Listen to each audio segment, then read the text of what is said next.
The United States dollar took another pounding on German, French, and British exchanges this morning, hitting the lowest point ever known in West Germany. It has declined there by 41% since 1971, and this Canadian thinks it's time to speak up for the Americans as the most generous and possibly the least appreciated people in all the earth. As long as 60 years ago, when I first started to read newspapers, I read of floods on the Yellow River and the Yangtze. Who rushed in with men and money to help? The Americans did. They have helped control floods on the Nile, the Amazon, the Ganges, and the Niger. Today, the rich bottomland of the Mississippi is underwater, and no foreign land has sent a dollar to help. Germany, Japan, and to a lesser extent, Britain and Italy were lifted out of the debris of war by the Americans, who poured in billions of dollars and forgave other billions in debts. None of those countries is today paying even the interest on its remaining debts to the United States. When the franc was in danger of collapsing in 1956, it was the Americans who propped it up, and their reward was to be insulted and swindled on the streets of Paris. I was there. I saw it.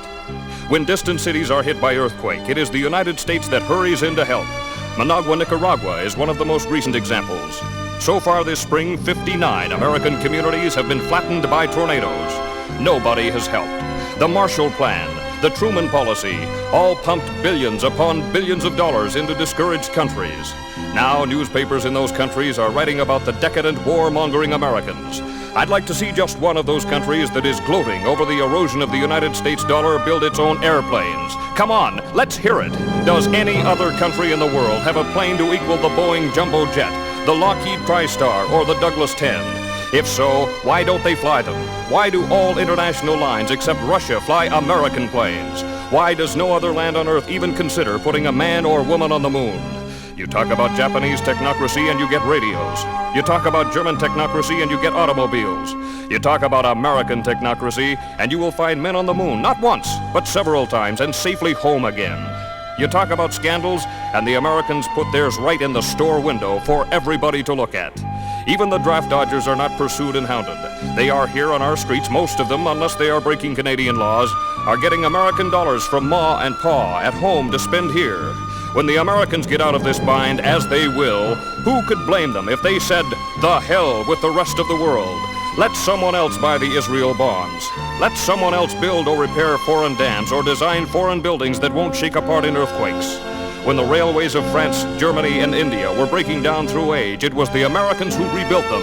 When the Pennsylvania Railroad and the New York Central went broke, nobody loaned them an old caboose. Both are still broke. I can name you 5,000 times when the Americans raced to the help of other people in trouble.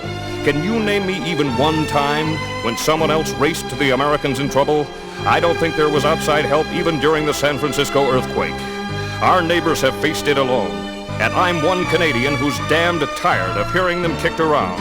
They will come out of this thing with their flag high, and when they do, they are entitled to thumb their nose at the lands that are gloating over their present troubles. I hope Canada is not one of these, but there are many smug, self-righteous Canadians.